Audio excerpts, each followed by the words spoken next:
vanished from Steam. There was no announcement and no court order involved. Just gone. Entire libraries delisted, developer pages wiped, and worst of all, unless you were watching Steam DB, you probably didn't even notice. At first, this looked like your typical content moderation sweep, the usual cleanup of questionable visual novels, but we would soon learn that this wasn't routine. It was the direct result of a dubious campaign perpetrated by a bizarre fringe activist group most gamers have never heard of, an odious organization that blends their... I'll say this has probably been like the biggest hit to gaming from these like conservative soccer moms that I've ever seen. It's unreal that a payment processor bowed down to them like this. Version of radical feminism with hardline religious ideology. Believing that they have the right to censor, it appears that they have made it their mission to purge anything they find morally offensive. While in most cases it feels like the majority of us just find these sorts of people mildly annoying, horrifyingly in this instance their calculated campaign worked. As of the time of writing this video, more than 17,000 titles are now unsearchable on platforms like itch.io, and hundreds more have been removed outright from Steam. The sinister group behind this is called Collective Shout and has been pushing their agenda onto the world by what seems any means necessary. You see, instead of pushing for legislation or democratic reform, they went straight to the top of the financial food chain. Visa... Well, here's the thing with that. Yeah, like, you're right. She is cooking a little bit here. It's not... They've never been able to succeed in that avenue. So they had to go to some other avenue to try and find a way to get into gaming, because it wasn't going to happen naturally. Not, at least not through politics, not through U.S. politics, definitely. Through Australia, sure. Stuff gets banned in Australia all the time. But as for the United States, no, you're not going to get that shit passed. MasterCard, PayPal, Discover, JCB, and PaySafe. In a series of pressure letters, they accused these platforms of facilitating games which contain unacceptable themes.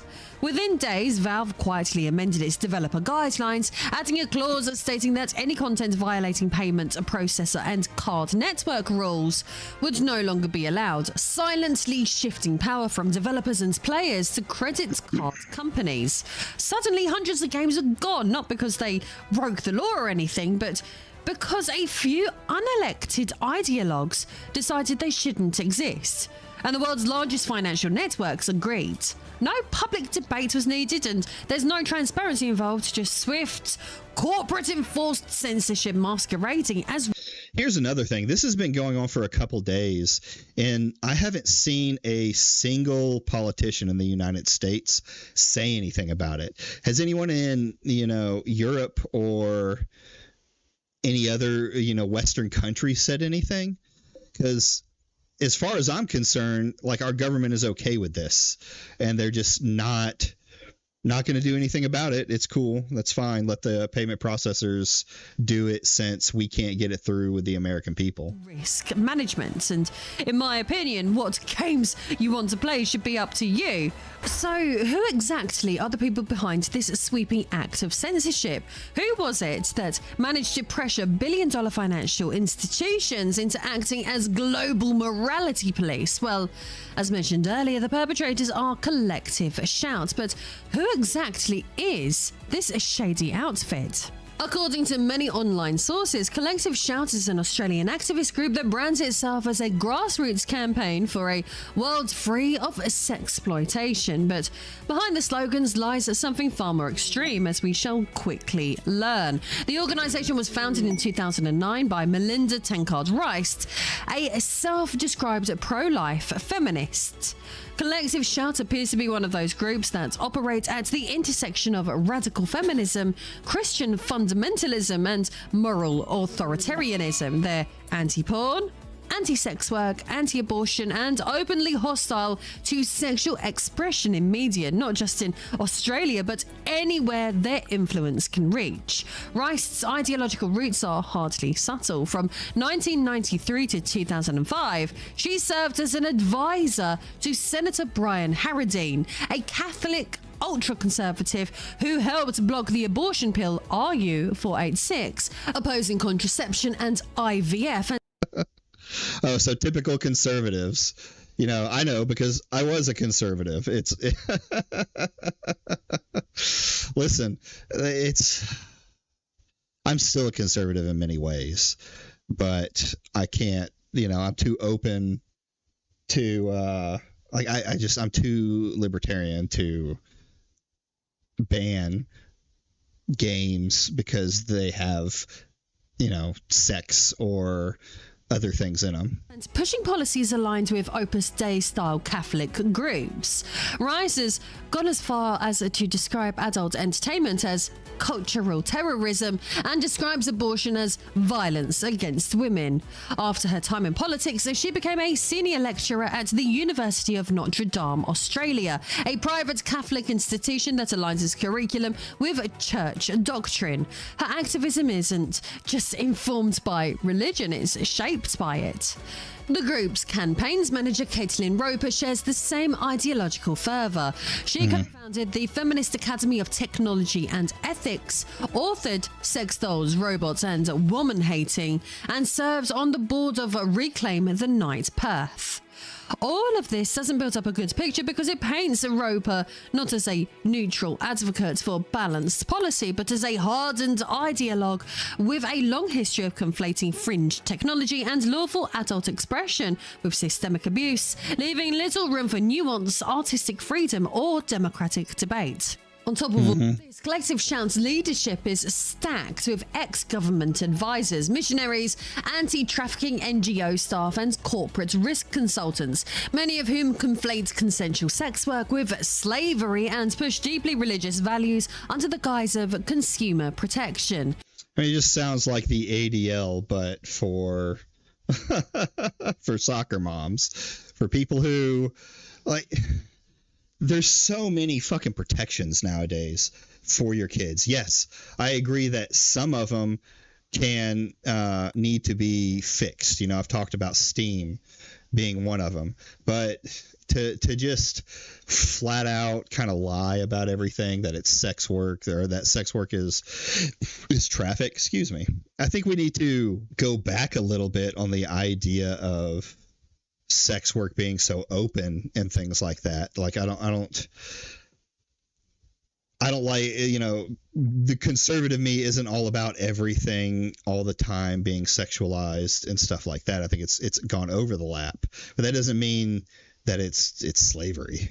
This is not just a scrappy activist group shouting from the sidelines. It's a well-funded, highly coordinated operation with deep ties to Australian institutions, including the education sector, regulatory bodies, and public funding channels. And now they are coming for your games. Their tactics are ruthless and effective. They don't lobby governments or push for new legislation. They pressure corporations directly, sending coordinated emails to PR departments, shareholders, and risk officers, loaded with phrases like digital trafficking and... So there was another... apparently, I guess the tactic for them was to,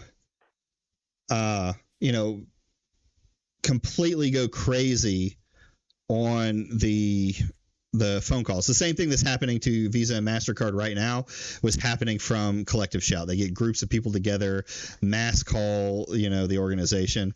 It makes me wonder what's going to happen because there's already programs to mass call for like DDoS phone lines, and even some that, the person will kind of talk to you a little bit.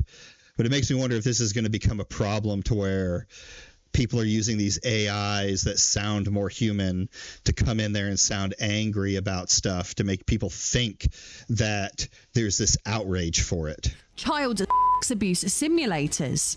They don't need evidence, they don't need public support. They just need to convince the right risk-adverse executive that hosting a game might end up looking bad on a quarterly report. The moment Collective Shout flooded inboxes with a spreadsheet of problematic games, platforms like Steam and payment processors like Visa and MasterCard quietly fell in line. They complied without resistance. The cold reality is, though, these corporations don't actually care about protecting women or children. What they care about is plausible deniability, outsourcing moral control to a fringe group with an authoritarian worldview when dressing it up as progressive activism. To them, this is just risk management, silencing niche creators and delisting adult content. Okay. Safe investment option, an easy way to avoid PR scandals without having to stand for anything at all. So now that we know who these people are and what they have achieved, let's look at how they pulled it off in less than a week. Yeah, this is how I would like to know. Like, less than a week, that's crazy. You figure they would have been doing this all over the place. And like, I'm so surprised it worked. Like, just that the company, these payment processors, bent the knee to these people. Like, I was talking with people about it, and it's like they're all they do is charge the payment. And the guy was making my brother-in-law was making the argument, and like he agreed with me, but he was playing kind of devil's advocate of like, well, it's their business, they can decide what they want to go through with it. And my argument that I came back with was, well, it's not. Visa and MasterCard talk about like brand recognition and stuff like that as the reason that they're having this issue. But like, who thinks about Visa to the point that they're like, I can't believe they let other people use their credit cards or their debit cards to buy porn. It's like, it's absurd. It's absolutely crazy that anyone would think that hard besides these women about it. What unfolded in July 2025 should concern anyone who even remotely... that's fine. You can have the kid. ...media, creative autonomy, or freedom of expression. It began on the 22nd of March when a controversial visual novel titled Mercy Hangover launched on Steam with the tagline, "Never take no for an answer." The game featured non-consensual themes and initially slipped under the radar, but that changed on the 3rd of April when Collective Shout discovered it and launched a campaign to have it removed. They gathered 70,000 petition signatures and flooded Valve with 3,463 emails, all directed to CEO Gabe Newell. On the 11th of April, Valve caved and pulled the game, but rather than claim victory, Collective Shout escalated. The turning point came on the 11th of July when they issued... I think when it came to Mercy too, there was more than just like it was an easy push in the door, right? So that's the weak point where everything came in, or that's what people are pointing towards. But it's like it's really hard to get people besides the anti-woke or the gooners that want to look at that material, to protect a porn game like that. Who is going to do that? Who's going to be the one to say, oh, we should protect this? Now, I still feel like it shouldn't have weakened it to the point that all these other games got taken down, but it depends on how I suppose they worded it when it came to No Mercy. An open letter to the CEOs of Visa, MasterCard, PayPal, Discover, JCB, and PaySafe, accusing Steam of hosting over 500 games containing and incest content. Based. No legal citations, no nuance, and no appeals, just incendiary claims designed to trigger panic within corporate compliance departments, and, well, it worked. On the 16th of July, Valve quietly added Clause 15 to the Steamworks distribution agreement. This new clause stated that any game violating the rules of payments processors and card networks could now be removed. No specifics were listed and there was no examples, no appeals, and in a single sentence, Valve had effectively handed editorial control of its platform to private financial entities with no transparency or oversight, and they didn't publicly acknowledge the change, but of course, the general public would soon learn the truth. Between the 16th and 19th of July, Watchdog site SteamDB recorded over 400 game removals, the vast majority being adult visual novels and simulators. God, I didn't realize it was like 400. And it's so hard to say. Like, a lot of them we're getting like incest games. We're getting there are other games that are on Steam, like Fantasies on Steam is not new. Mercy just happened to be put as more egregious because, one, the way they worded the opening and the marketing, and it being more, I guess, realistic than some of the other ones. Maybe, I don't know. I don't look at a lot of games on Steam, but I know that there are others. Many its previous. Some of them with like more defined torture too. Passed the Steam's own moderation and developers were given no notice. Some were flagged for vague tag violations, others for adult themes that had never been a problem before. A few received internal notices that payouts were frozen due to payment risk concerns. Collective Shout emboldened openly celebrated the purge. Only 82 remained, they boasted, claiming they had crippled an entire genre in 72 hours. This left a sour taste in many gamers' mouths, especially based on the fact that not all of these titles are just low-effort shock titles. Some were mature, narrative-driven indies. Others were caught in the purge because of user-submitted tags and not their actual content. Jesus. Who followed all existing rules. So it just became about the words that were being used for it. Not even. It's crazy. It's crazy how bad it's gotten. Were delisted anyway. Rather expectedly, the backlash was swift. PC Gamer ran the headline, Australian anti-corn group claims responsibility. Everyone hated that, capturing the overwhelming online disdain for Collective Shout's role in pressuring Steam. Gamers, developers and commentators across the political spectrum criticised the move as puritanical overreach and financial censorship. Anna Valens, one of the few Western journalists covering the story seriously, revealed that Vice's owner, Savage Ventures, had... Did you hear that? Online disdain for Collective Shout's role in pressuring Steam. Gamers, developers and commentators across the political spectrum criticised the move as puritanical overreach and financial censorship. Anna Valens, one of the few...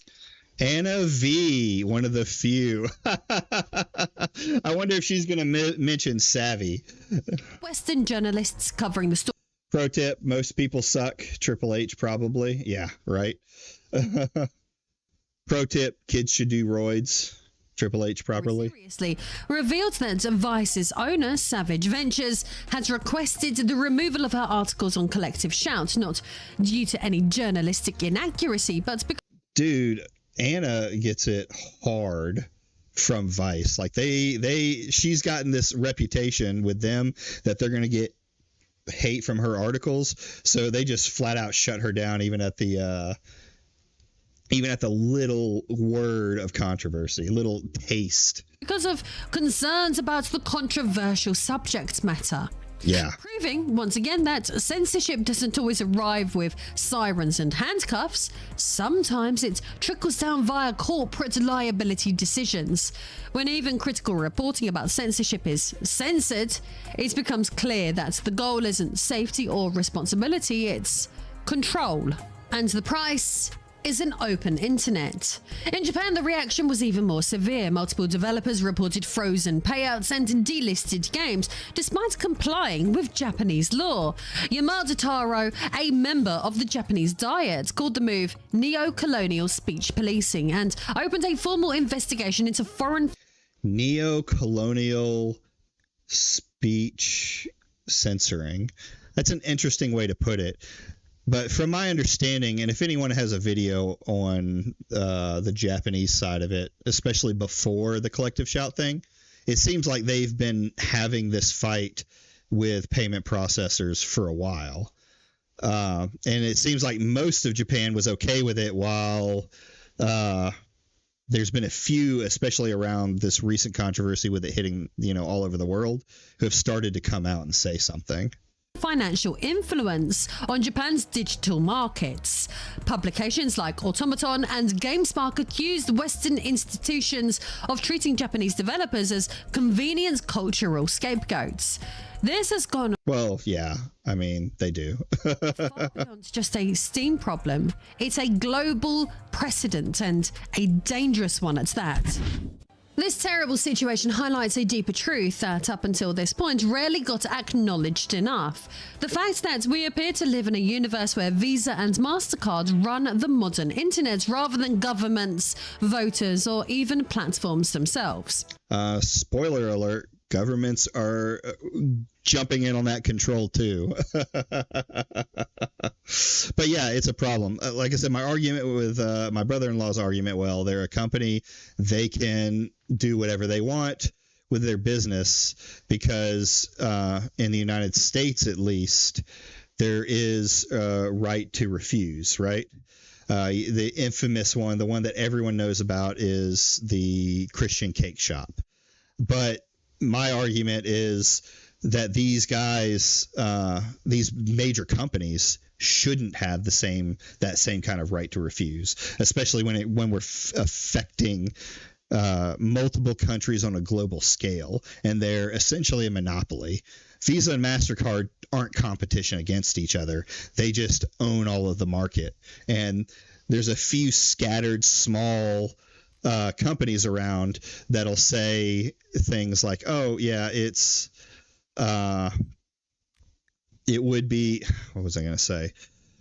A few small companies around to make it look like they're not a monopoly. It's the same thing with like Amazon. Amazon is completely a monopoly on what they have, but there's enough small retailers that they can be like, nope, see, there's competition, and there's really not. It's kind of the illusion of competition.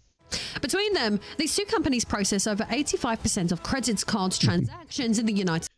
Utility companies should have the right to refuse. Imagine your electricity company cutting your power because of your tweets. Yeah, that's kind of what I'm getting to. Is it's one thing for a cake company to fight for their Christian rights. That's what the law was made for, to not make people do things they don't want to do that goes against their belief. Now, we've as a people decided, hey, there's certain things you can't do. There's certain things you can't do. You cannot tell a black person they can't buy from your store. As much as you might want to, as many crime statistics as you look at, you still can't do it based off of racism, sexism, those kind of things. We've agreed that there's a line. We need to find the line here. States. You said you agree with me mostly? Mostly agree. Me, probably. Well, if you have any disagreements, let me know. And more than 80% of global cards-based payments. If you operate... See, she just said it right there. Visa, which one? Visa and MasterCard? Run the modern internet rather than governments, voters, or even platforms themselves. Between them, these two companies process over 85% of credit cards. 85% of credit cards transactions in the United States, and more than 80% of global cards-based payments. 80% globally. It's nuts. They have complete control over the movement of money around the world. And obviously they can just do it unchecked. If you operate a storefront, whether that's Steam, Itch.io, DL site, Patreon, Fanbox, Subscribestar, or even a Discord Nitro, your survival depends on remaining in their good graces. Lose access to Visa and MasterCard, and suddenly your revenue vanishes overnight. Worse still, because these are private corporations, their rule books are invisible. They are drafted and enforced by legal teams and compliance officers behind closed doors without public scrutiny or accountability. Yeah, this is like one of the few areas that I'm like, we need regulation here. We need something so that this doesn't happen again. These companies have policies buried in. I would need to know more to disagree. If they can do it unchecked, I would be against such a thing. Yeah, well, they just did do it unchecked. So far, no one's come forward besides the internet, people on the internet, to say anything about it, and a few Japanese politicians. I've heard nothing from American politicians saying that they're wanting to bring Visa in to put them to task. I've heard nothing of UK politicians doing the same thing, or European politicians. It's all been kind of quiet on that front, while more and more games just keep getting taken off in their obscure compliance frameworks that most people will have never heard of, such as specialty merchant registration, which states that any merchant selling adult content must prove they've implemented rigorous moderation, strict age verification, and rapid takedown systems. Failure to comply can result in account freezes, massive fines, or total loss of service. Then there's the so-called brand. But sometimes the devil's in the details, and I am just aware of fake news. Well, true. I understand that. And, you're having to sift through a lot of the things. Like, it's anything savvy touches, I question, right? And what I need to do is start looking more into that kind of stuff, right? I tend to be calling them out on occasions when I'm interested in something, but I need to be looking deeper into some of the stuff that they're saying, because if they get it wrong, especially with Collective Shout having their eyes on Savvy, they would like to discredit her just so that they can discredit the entire movement, right? And yeah, I got to get that money. Damage clause, a vague provision that allows Visa or MasterCard to sever ties with any business they believe poses a reputational risk. These features allow for what is known as choke point censorship. After all, there's no need for governments to ban content when financial gatekeepers can make it unviable instead. This means there are no trials, no legislation, and no democratic oversight. She discredits herself on the daily, right? Well, it's like her schizo posts, like just massive amounts of schizo posting. Like, why are you doing that? Just tell the information. Say, this is what I found. This is what needs to be done. Or not even this was what needs to be done. Like Walter Cronkite it. Just say what needs to be said. All right, one more jump and we're there. Just a silence cutoff that renders content unprofitable or unpublishable. And this isn't new, it's just expanding. In 2010, when WikiLeaks published classified diplomatic cables, Visa and MasterCard didn't sue, they simply... She makes it hard to take her seriously, a lot of people. Yeah, I mean, there's a reason for that.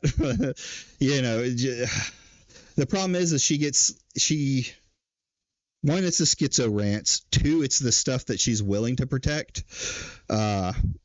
It's schizo. There's no other way to put it.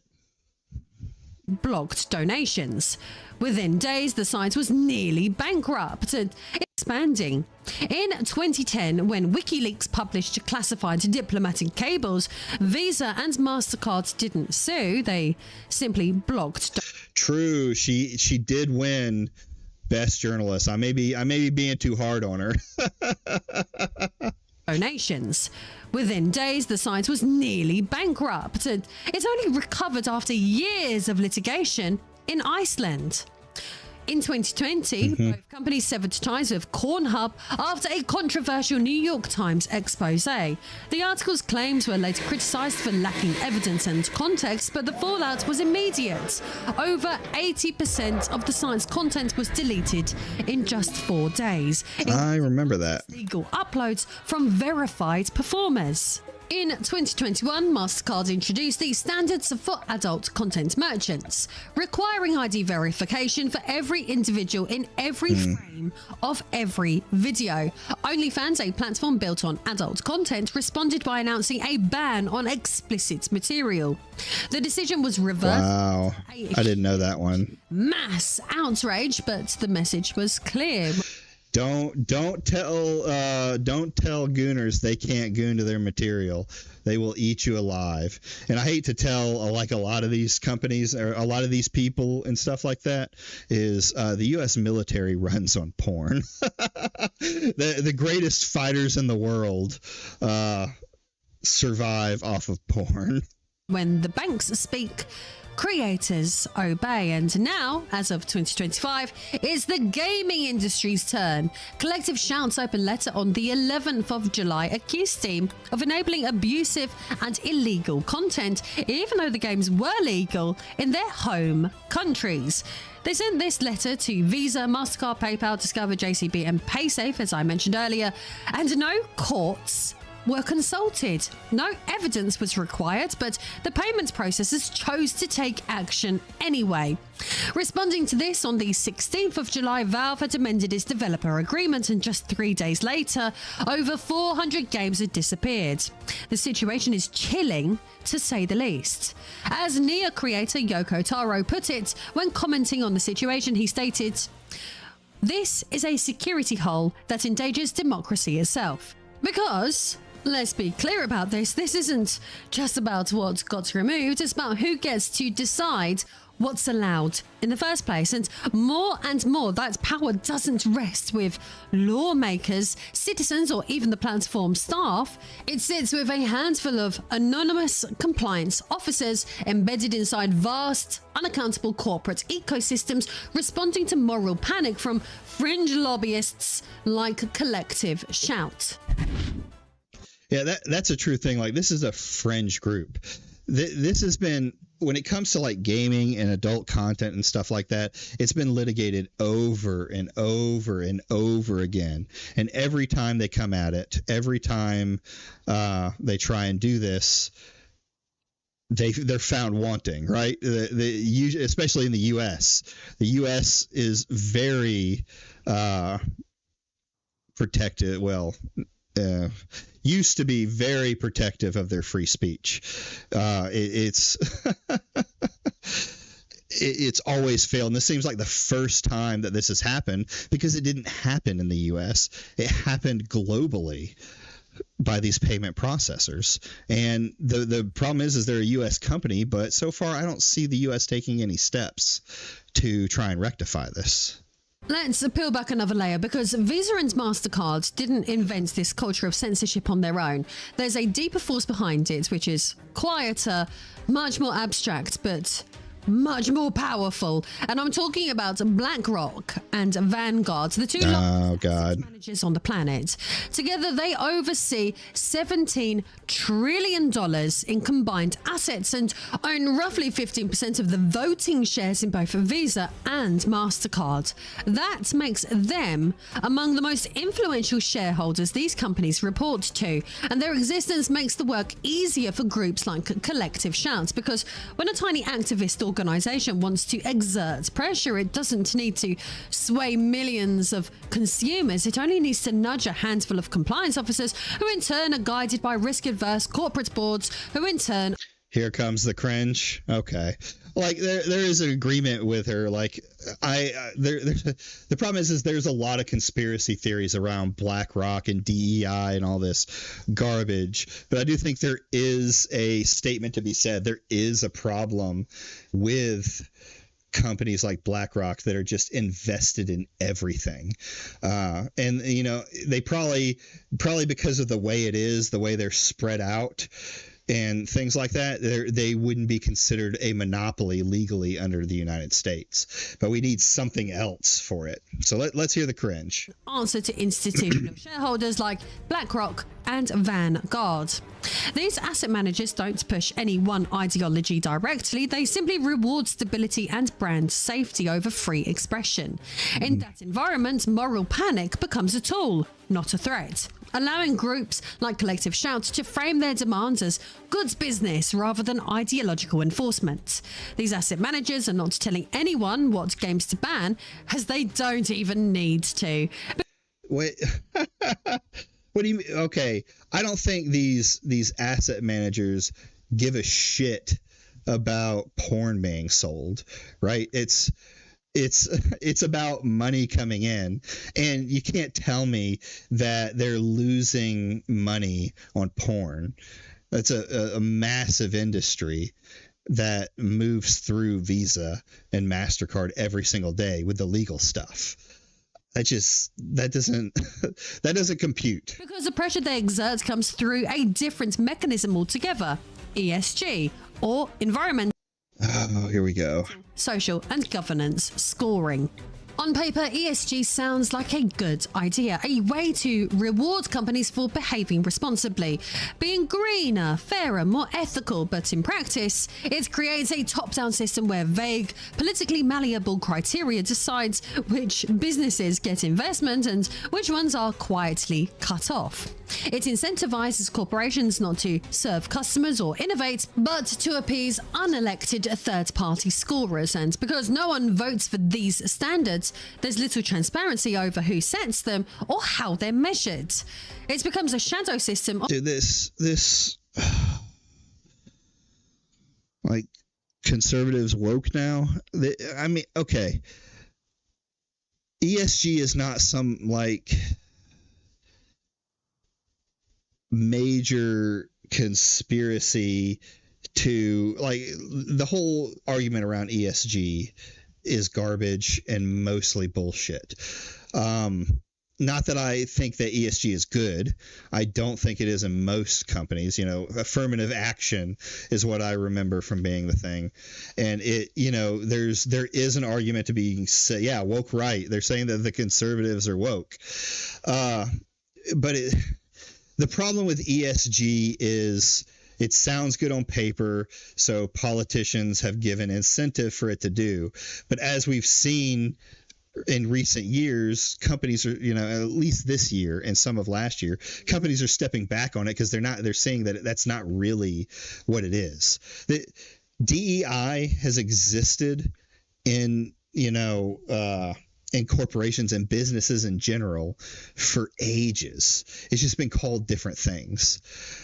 This conspiracy theory that BlackRock wants to trans all the all the kids, so they're pushing these motives. Yeah, this is fucking soy. Of soft coercion.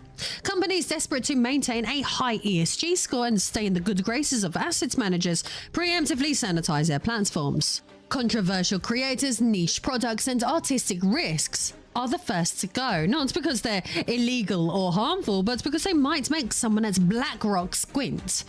No, okay. It's funny how Collective Shout is highly conservative group, and yet she's trying to spin it as being a feminist activist group. Yeah, 100%. They never want to say that it's a conservative group. You know, she did mention, I'll give her this. She did more than probably what some others are doing, where they're mentioning like it's, where they're only mentioning the feminist activist stuff. They won't mention that it's a Christian fundamentalist group or any of that. Companies don't corporations don't make bad games because of woke. They make bad games because they don't want to take risks anymore. They want easy slop to, you know, add to the menu. They just want to be able to put it on or put it out, make money off of it, move on to the next thing. That's all they want. That's where that comes from. It's not this big fucking conspiracy theory. It's just a bunch of corporations trying to make money. So it's most likely woke right with people like Rosie Warrior and John F. Trent. I actually don't know who those are. But it's become a boogeyman that completely goes against the problems that are actually happening. I can afford another vac suit. I might do that. Mono sword. Nope, can't afford that.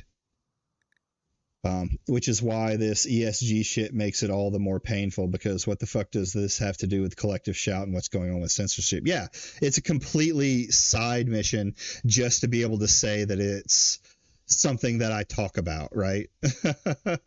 They're not, it's not a good argument. This isn't where you need to go. You know, you don't even need to go into the political stuff that they're conservative. I'm not saying that has to be a thing. It just needs to be that it's a, you know, fringe group that is trying to just, you know, trying to censor gaming. And it's part of the same fringe groups that have been doing it forever. This one's just in Australia, and they got good enough to affect the world.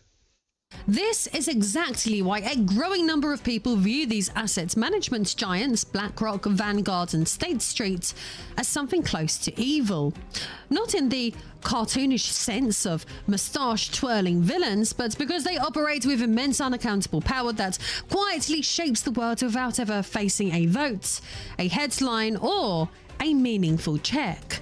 When a few firms manage trillions in assets and hold significant stakes in nearly every major company, media, tech, finance, energy, defense, they stop being passive investors. They become kingmakers. And while they claim to merely advise or guide, kingmakers, what a statement, is profound through mechanisms like ESG. I mean, there. Hold on, I just have to hear that next part. What did she just say? Through mechanisms? Tech, finance, energy, defense. They stop being passive investors. They become kingmakers. And while they claim to merely advise or guide, their influence over corporate behavior is profound. Through mechanisms like ESG scoring, they don't need to issue orders. Companies simply fall in line, fearing disinvestment. What? That's you see how this has become like such a boogeyman that we can't get to the actual problems with companies like BlackRock. ESG has just become like, these guys have to be getting paid. Like, my conspiracy theory is these dudes are all getting paid by BlackRock and Vanguard to push the woke agenda, to take eyes off of what they're doing. You know, there's a real argument to talk about corporations that are so big they can affect the global market, the world, even governments in a lot of controlled opposition, and governments in a lot of ways. But they're not secretly sitting in, you know, it makes it sound like there's this circular table in a dark room where you can't see any of their faces, and they're talking about the ESG numbers. We're going to push woke into this game. Today we're going to make, you know, we're pushing for a game to be woke made called Concord. It's going to completely destroy the market, and there's going to be a trans character in it. That'll really keep them not noticing. The ESG cabal, yes.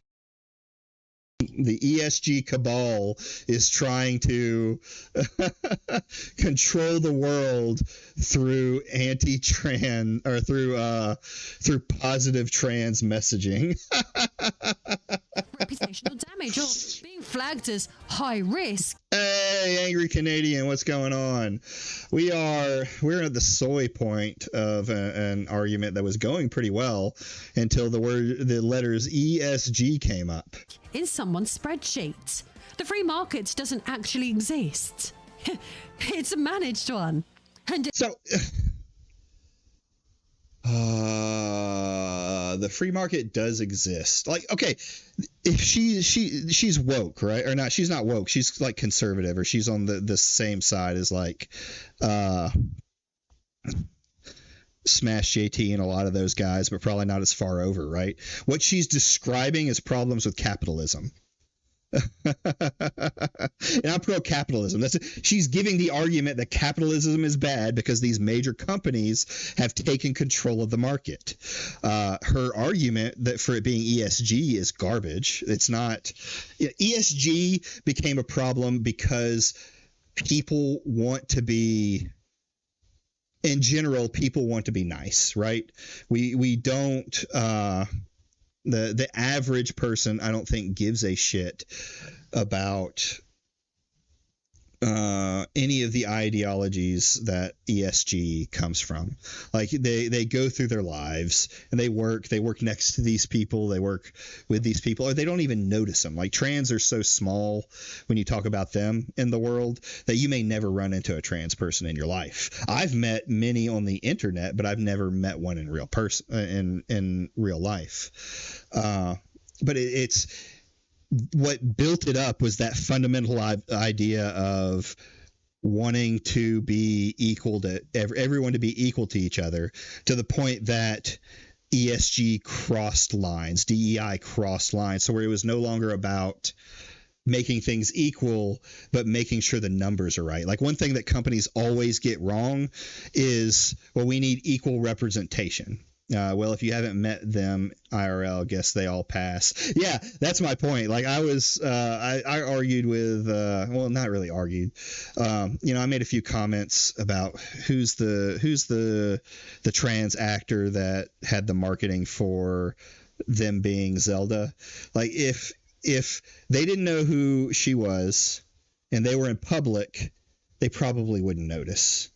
I have met not trans, but cross-dressers that could appear very feminine, even though when they took everything off, they were clearly a man.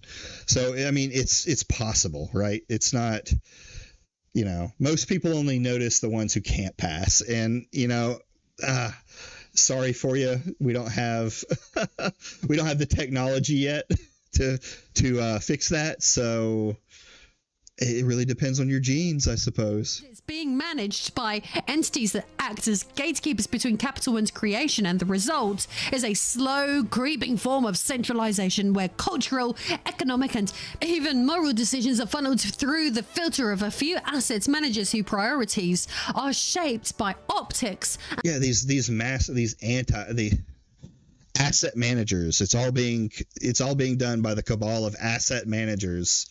No, they're just they want to make money. The only thing they look at is money. So with that, they look at, things that are going on in the market. Corporations are stupid when it comes to what people actually want. They don't know. These rich, powerful fucking people have never lived in the shoes of the average person. In fact, you've heard over and over again through like talks and stuff like that they've done that they they just want. There was a guy I remember listening to. It was so out of touch, where they wanted people to come back from work from the pandemic and stuff like that, but people had gotten used to working from home, and they were like, well, they're just going to have to get used to it. Workers need to be in the office for us to be able to watch them and do what we need to do. And it's like, it's such brain dead. And now it's getting to the point that corporations seem like they're starting to hire more people on teleworking because they can do it across the world if they wanted to, or at least within their states. And portfolio stability than by public interest. It's my opinion that their very existence is why Valve delisted games with no public explanation, why itch.io de-indexed. No, they tried to do it without no public explanation because they knew they were going to get backlash. So they wanted it to be as quiet as possible for as long as possible, right? That's the idea, because they didn't know, like Valve didn't know that it would eventually get found out that it was payment processors. Well, here's my schizo theory. My schizo theory is that their way of, and this may be just me being a complete steam shill, that the reason they added that new rule is because they knew gamers would look into it. And they wanted to make sure that there was a rule that specifically said the payment processors, so that instead of them getting all the heat, you could push it towards where the actual problem is, right? That's probably not true. It's probably just some legalese that their lawyer said, hey, this is what we need to put in there when we do this. But I like to believe sometimes. Over 17,000 titles overnight. Why Japanese developers had payouts frozen despite following all local laws. None of this was about a single offensive game. It was about perceived risk echoing up the financial chain. If you still think this was just about scrubbing a few dodgy visual novels from Steam, you're missing the perceived risk going up the financial chain. Sure, that I agree with, because corporations are stupid when it comes to the people. However, I don't believe it was sent all the way up to BlackRock. You know what I mean? To this cabal who is like, no, we will not have that. We must invoke ESG, when it's clearly a conservative group that's doing it. The bigger picture, because the fallout isn't just about content, it's about culture, and no country is feeling that impact more acutely than Japan. Japanese developers, particularly those in the visual novel space, adult indie circles, or niche narrative games, are being disproportionately targeted. Studios have reported frozen payouts, as I mentioned earlier, shadow banned listings, and unexplained delistings, all under vague labels like payments processor compliance or risk violations. These aren't illegal works. They simply failed to match idea of how popular or how good Steam is to gamers, because no, there's a lot of really bad things that Steam does, gambling being one of their number one income sources. But a lot of the stuff that comes out, there's usually some law that changes somewhere that they need to change too, and it may be in another country. They change it all over the world, right? But you know, you want to have hope that it's that it does change for the better. The cultural expectations of Western compliance departments. Platforms like itch.io, once a haven for creative freedom, de-indexed over 17,000 titles from search, a staggering portion of which were Japanese, purely to stay brand safe. And worse still, well, okay, yeah, they're getting, the payment processors are saying you can either comply with this or we'll shut down all of your payments, which means not a single payment will go through any of their games, which even one day of that would probably crush itch.io into the ground. You know, you're talking about hundreds of millions of dollars, which itch.io, I don't know what their, thing is, because I know they have a lot of free stuff too. But either way, like it would still be devastating to their company. So yeah, they complied. What are they supposed to do? Stand their ground and watch the company sink to the ground and go away? Even if you think your message is what you want it to be, like itch.io is touted to be, do you want that message destroyed because you were unwilling to bow down? It seems pretty simple to me. the standards are wildly inconsistent. Japanese creators are penalized for stylized characters, taboo topics, or anime aesthetics, even when their content is age-gated and approved by domestic regulators. Meanwhile, Western AAA games portraying graphic sexual violence, torture, or even child abuse continue to sell millions, with MasterCard and Visa supporting. So, well, some of that I want to say is I've heard, I need to find more information on it, Japan too. Like, I've from my understanding, Japan has banned lolly before, right? It was completely taken off the shelves.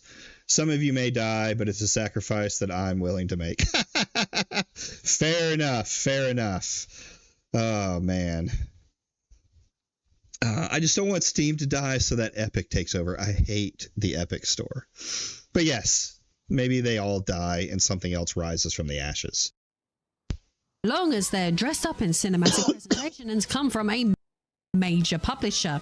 It's not about what's allowed, it's about who's allowed to make it. And that's why these Japanese politicians are now sounding the alarm. Is it politicians, though? I know one has spoken out, but has there been more? This is a system where context doesn't matter. A game's fate isn't determined by courts, critics, or cultural norms. It's determined by risk officers in California, scared of bad press and activist noise, where an entire nation's creative industry can be throttled overnight by people who have never set foot there, let alone understood the media they're censoring. And the double standard is impossible to ignore. A Western studio can depict a sexual assault scene in cinematic slow motion, sell 10 million copies and collect awards, but a Japanese doujin circle publishes a fantasy comic with a suggestive elf girl and their account is frozen and their visibility erased. That's not regulation. It's digital colonialism. And if Japan... It's absolutely absurd. Yeah, digital colonialism, that the anti-woke are using woke and SJW arguments to fight this same fight. Like it's not. A lot of it, I'm almost positive, I'll have to read into. It sounds like something the woke would say. Absolutely. I'm almost positive a lot of it has to do with back and forth of Japanese laws, because they do tend to have more censorship than we do. Like I was saying, I'm pretty sure lolly was banned at one point in Japan, but then there was huge backlash and it was changed over. And now, you know, there's from what I've heard, and this is just like reading small things here and there, so don't hold me to an expert, is that most Japanese politicians weren't fighting this. There was, you know, it was happening and it was happening, and then finally one came around and said, "Oh, there's something wrong here. Maybe we do need to look into this," right?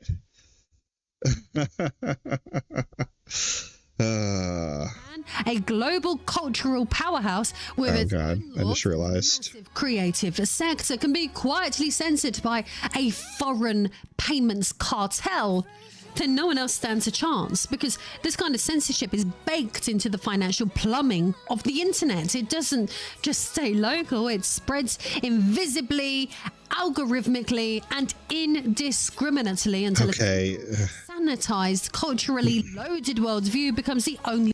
So now it's the algorithm's fault? No, that's not it. There's not some soy guy up in BlackRock saying, "Hey, you know what I hate? I hate games. So I'm going to do everything I can to make sure that games don't exist, or that games are going to lose me money." If these companies could legally sell CSAM, they would process it like anything else. Post-liberals of the right and left sound the same and agree with Marx and critique liberalism. Yeah. Algorithms have been tampered with before, though. True, this has happened. We've seen it with groups like, what was it? The old Twitter. The old Twitter was that way. And there is an argument, right? That it's a different argument that the algorithm, like Microsoft isn't reaching out to BlackRock to push ESG messages so that ratings get deleted. it's there's not that much with it. Now, Microsoft might get hate from one of these groups and decide they need to delist, like de-algorithmize this. I don't even know if that's the right word. This kind of stuff. They just disagree with the prescriptions. So yeah, there can be algorithm tampering, but it's not this global thing that's happening. It's usually based off of what they think some kind of customer wants, and that's what's happened here. She said it in the beginning. In the beginning, it was, this group did mass phone calls and emails to these organizations to get them to stop. These organizations went, or the payment processors went, "Oh shit, people are mad about this, we could lose money," and then did something about it. That's what it is. That's the meat of what it is. It's not all of this other stuff, right? It's not ESG and all of this other stuff. It's a conservative anti-porn group tricked payment processors into delist or forcing companies to delist porn games. That's what happened. And that's what we need to focus on, where the problem is. Because if you're going to sit here and send people after BlackRock and all of that other stuff, now you're just diluting what the actual problem is. One permitted. If you've been gaming for a while, this whole fiasco might feel eerily familiar because we've lived through moral panics before. Back in the 1990s, it was Mortal Kombat, Night Trap and Doom setting off the alarms. Politicians lined up to denounce them. Headlines screamed about corrupted youth. And a full-blown media circus erupted over pixelated blood and digitized women in leotards. So even with that, like, a lot of it was pushed by one person, and he got some politicians on his side. But back then, it was kind of an unknown too, so it was easier to push. As after that thing, there were still people trying to push for violent video games to be gone, but it was almost completely ignored. GTA is another example. They've constantly fought against this because of the type of game. But now we're to the point that, like, we understand it more, or at least the scientific community does. So, and there's at least, studies out there. You, me. So now we're having the problem where mass campaigns can be ran to make people think that that's what it is.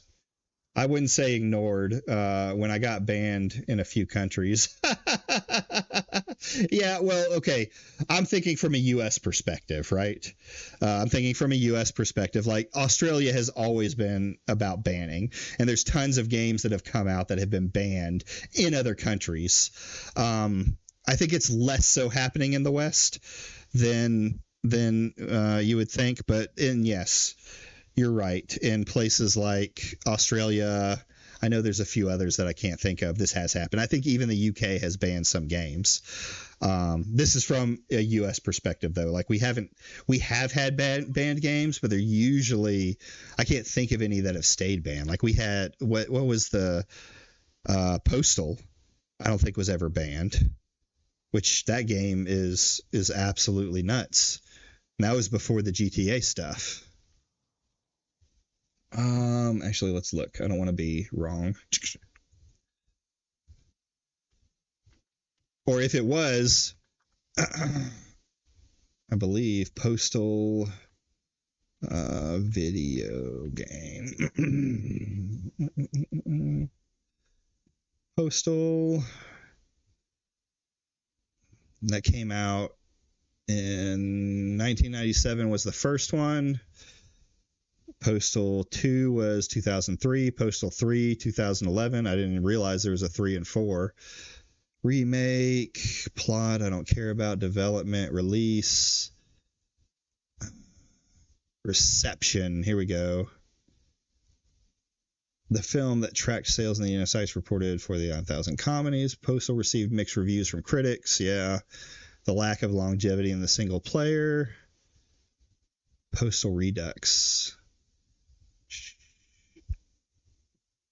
Many people thought the premise of the game is sick. Well, it was, but what makes it fun? There's no quest for secrets, lost treasure. There's no time, click and call, just desperately saving the world.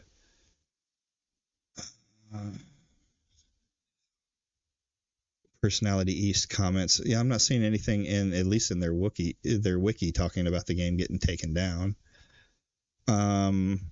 So, I mean, and that was one of the, that's a huge controversial game in a lot of ways. So I'm sure it's not in Australia. I'll guarantee, where is Postal, the game, banned? Boop. Oh, wow. Okay. Yeah, it's there. So Postal banned in Malaysia, Australia, Germany, New Zealand, Sweden, and France. These are kind of the ones that I would consider the go-tos for banning stuff. And like New Zealand, I know for certain. So, yeah, I mean, it happens on an individual level with gaming, but it's not necessarily on a full level. Wolfenstein also got banned in Germany. Well, yeah, the Germans don't like to talk about a certain period of time. They don't like to talk about that particular period of time.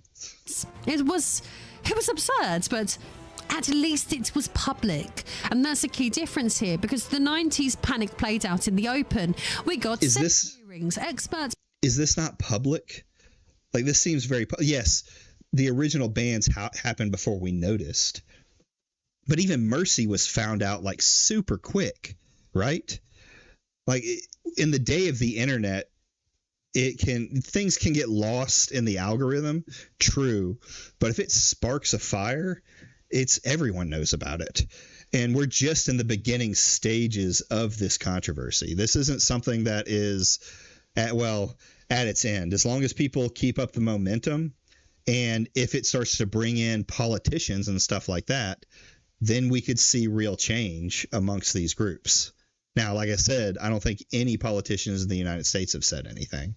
Panels, media debates, and front page arguments. Yes, it was often hysterical and misguided, but it was still democratic. And from that chaos came something tangible: the ESRB, a standardized age rating system that empowered consumers to make informed decisions instead of outsourcing morality to corporate boards.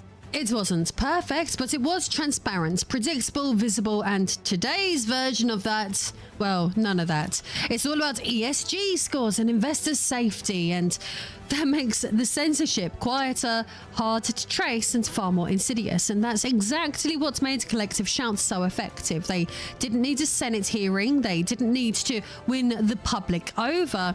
All they had to do was convince a handful of risk-averse middle managers that hosting certain games might hurt their ESG metrics or draw unwanted attention. No, it's not ESG metrics. Holy fuck. It's just, that's not a true statement. I'm not going to harp on what I've already said, because I've said it like a dozen times now, but it's not ESG metrics. It's money. That's all it is. They think the people don't want this. That's what it is. It's a Trojan horse that says the people do not want this. They have a problem with it. It might ruin your brand. Not it might ruin the gays. Not it might ruin the blacks. It might ruin your brand, and which will cause a loss in money. It's as simple as that. From activist investors.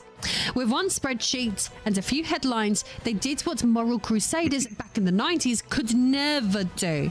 They got adult games erased from digital storefronts. One thing that drives me nuts about the censorship convo is people blame the devs for games being censored when it's really the ESRB type boards. Yeah, they're usually, like, the problem is the higher up you go in those kind of censorship groups, the harder it is to sell the game to more people. That's where the whole idea of the modern audience comes from, or making games for everybody. Corporations want to see number go up, so they need the games to be playable to children. They don't want to twist out that market. Creators demonetized and financial access cut off, all without public debate, regulatory oversight, or any clear pathway to challenge the decision. So say what. And here's the thing: corpos don't like risk. Yeah, corpos don't like risk. That's why games from corporate companies always turn to slop. This isn't like the woke wasn't a new idea. The woke slop games isn't new. The games have always been slop. Then there was just more political stuff in it that people noticed. I always say EA. I'll say it 100 times. EA was known for killing companies. I mean, look at BioWare and what it used to do to what happened to it back when you know, all of the company quit because of God, what's that game that's closing down? The rowboat Iron Man game. Either way, it's they don't want to innovate. They don't want to put the money into innovating. They don't want to put it into R&D. They want to just make the same game over and over and over again. They want to do what COD does. They want to do what Call of Duty does. They want to make the same game over and over again and find more ways to monetize it. What was the statement? If I could charge you $1 for every bullet,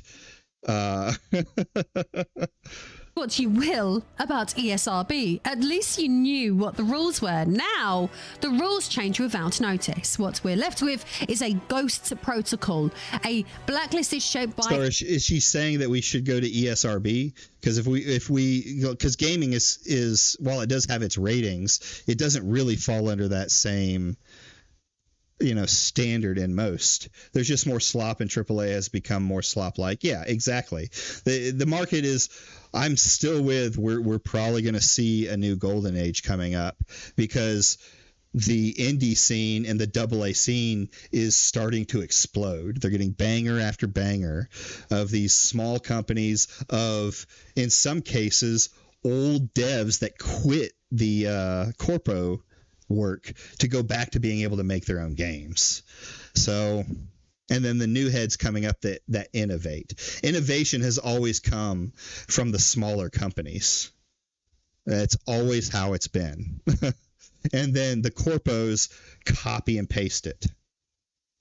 A quiet lobbying group, unseen metrics, and corporate aversion to risk. And all it took to have thousands of games delisted was a strongly worded email and a spreadsheet sent. It wasn't a strongly worded email, though. It was probably thousands of strongly worded emails. You don't do it with one email and go, hey, this is bad, because they'd be like, okay, that doesn't show me shit. But if you have tons of people calling, if you have tons of emails coming in about it, well, that paints a different picture. It makes it look like a lot of people want to deal with it. This is the same problem with people getting hate on the internet. It's the same problem. You can't just listen to the haters. You have to actually, look at the metrics that's going on, and are people still buying it? Am I losing money? Is this thing happening? No, it's not. Just as people shouldn't be telling everybody how someone is telling them, they also are big corporations shouldn't be listening to these fringe groups that are just loud. To the right people. As scary as all of this has been so far, and let's be honest, this is bloody scary. What's even more terrifying and dystopian is that this could just be the tip of the iceberg, because the real danger isn't just about the games that got removed, it's about the power shift they represent. Since corporations are allowed to decide what counts as acceptable, that definition doesn't stay fixed. It expands and shifts and will continue to get weaponized. If certain tags are now too risky for payments processors, how long until all sexualized content is swept up? Simply because I hate this fear mongering kind of stuff. Like it's all content, and the only thing that's going to be on there is E for Everyone games. It just distracts from the issues. We really do not. No one out here actually knows what's going to happen, right? We're in the beginning stages of this argument, and we're waiting for other big players to step in because people are making a fuss out of it. That's generally what happens, right? Politicians would love this kind of stuff to make them look good when it comes to it, and maybe even some who actually believe in it. And so why is Jesus Christ? It's just brain dead. We have to see what big players are going into it. The best thing anyone can do right now, besides continuing to call, well, even then, probably better than continuing to call like Visa and MasterCard, is to call your representative. If thousands of people are calling their government representatives in and saying, hey, this is a problem, it incentivizes those officials to step in, to do something about it.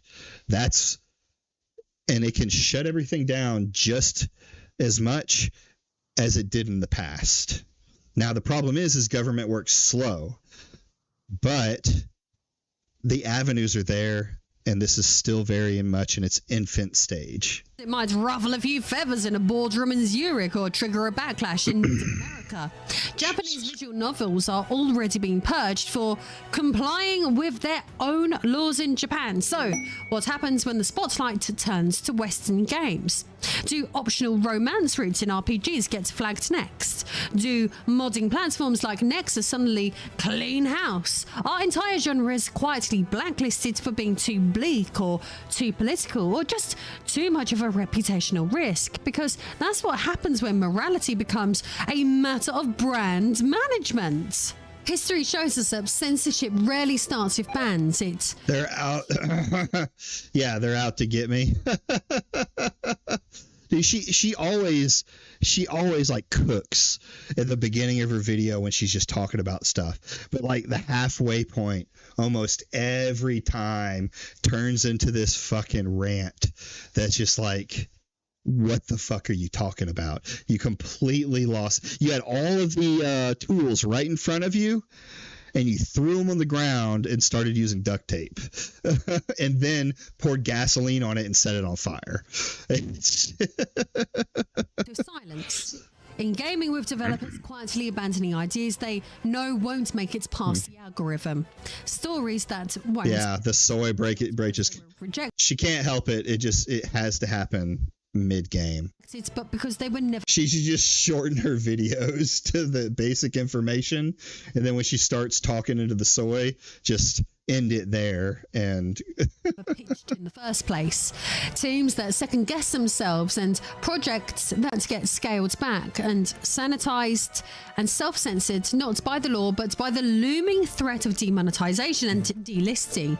And maybe you think that's just business, that if creators want to get paid they should avoid controversy, but that's not really the question. The real question is, who decides what counts as too controversial?